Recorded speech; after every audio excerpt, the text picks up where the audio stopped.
Hey guys, Tommy B here in NC. Today we got in our backyard. We got Matthew the hurricane coming by us today, and I figured I'd take the time to do this video on a nice frame, good frame that I found. It's pretty affordable, and this is my little review tutorial on it. What we've got here, this is what's known as the clone of ImpulseRC's Alien frame.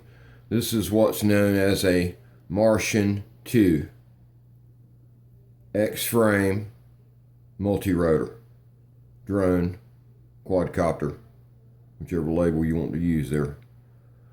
These are really a good flying frame because of the X design. This is a 5-inch model, 220 millimeter from center motor diagonally. These fly really good with clean flight and just about any version of beta flight.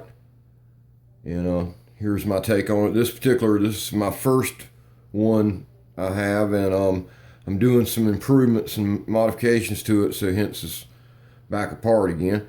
But as you can see, this is what it looks like when the frame's together. What comes in the box and where I got, I should go ahead and point out, I got this one in my hand. This is the first version that I got, and when I went to go get a couple more of them, I noticed in the description of where I got it from, and I actually got it from a different place than I got this one from, and both of these places were in the USA. So, shipping 3-4 days tops it came, no problems. But I think this one came out of Kentucky, I believe it was, and I actually paid, I want to say like $37 and some change for this one.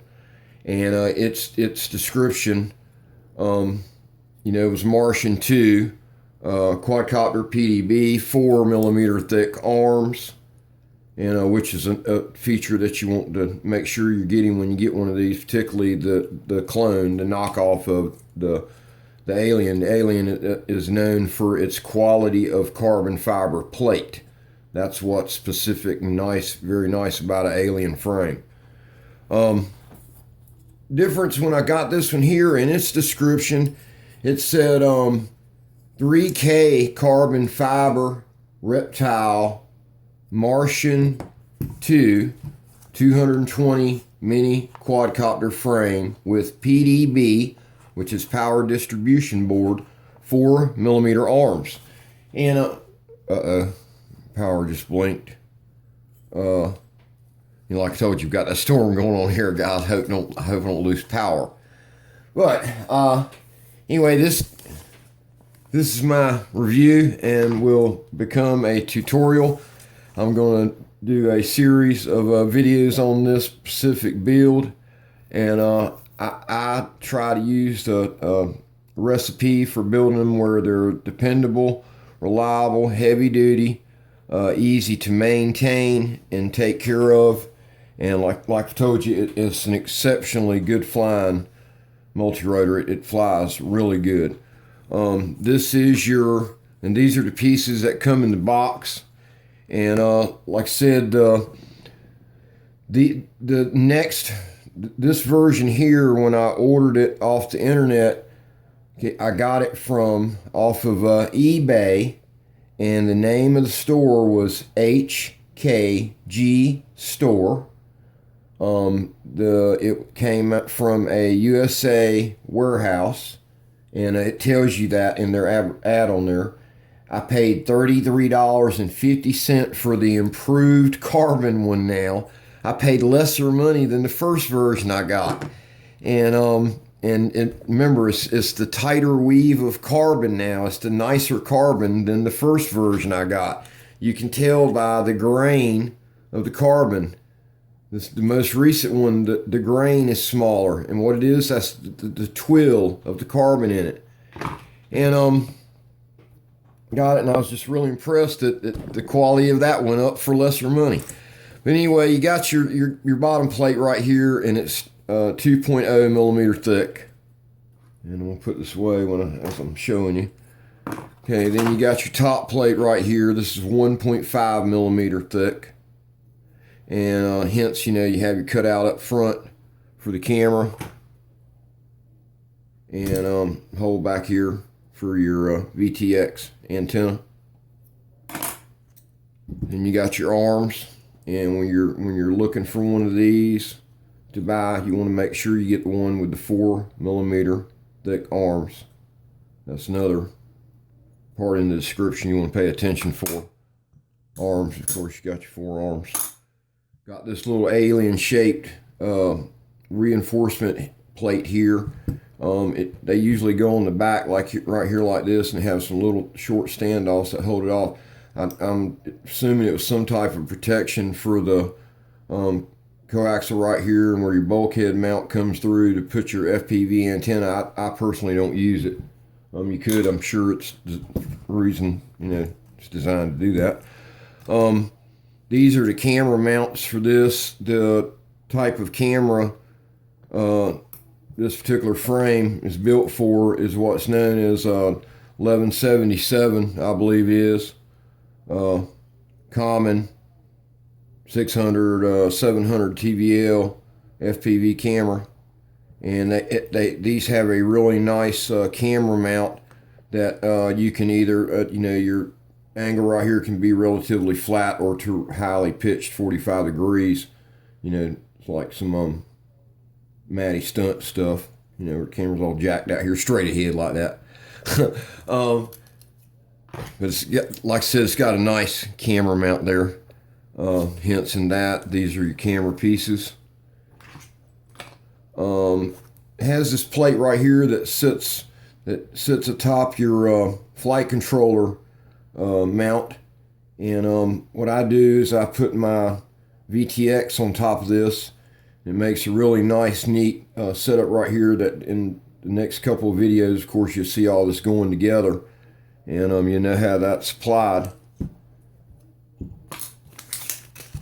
PDB board and a reinforcement plate.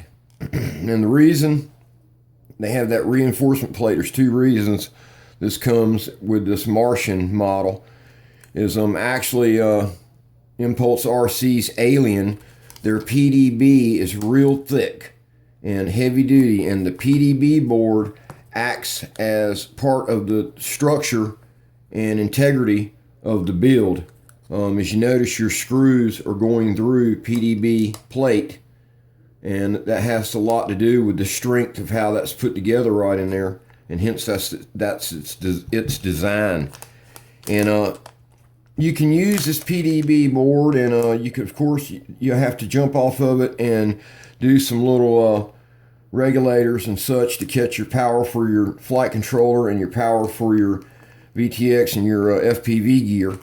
But I'm going to do this a little different. I'm going to use a Maytech PDB board that has all your regulators that you need to feed your power for your gear, built on the board, and it's really going to be a really nice, easy setup to build, and makes a real nice, clean build.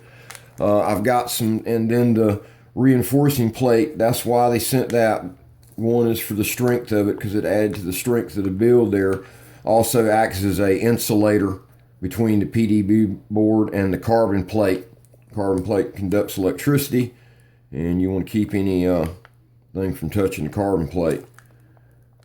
But that's that right there. And then, of course, all its hardware, standoffs needed, hardware screws, some little foam feet. I'd probably never use those.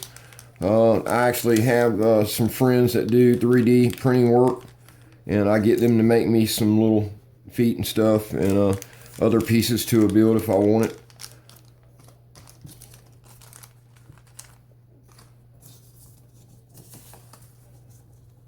Martian 2. So this begins. This is my first video while I had the time, and I was sitting out in the storm today. I figured I'd do this little video, and post this up on my YouTube channel. A lot of you know I have a couple of groups that I frequent in. One being Coastal Carolina FPV, and all these are on Facebook, of course.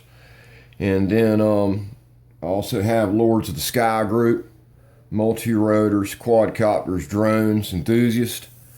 And I frequent couple other local groups, Jacksonville, and of course my first group, USA Blade 350QX owners group, which I still got floating on Facebook. Don't get a lot of activity in that anymore. They're about obsolete multi-rotor. But show your likes and support. Thanks a lot, guys. I hope everybody's having a safe Saturday here in North Carolina. We're getting a lot of flooding, and y'all say a prayer for all the people that need the help. Burn up the skies.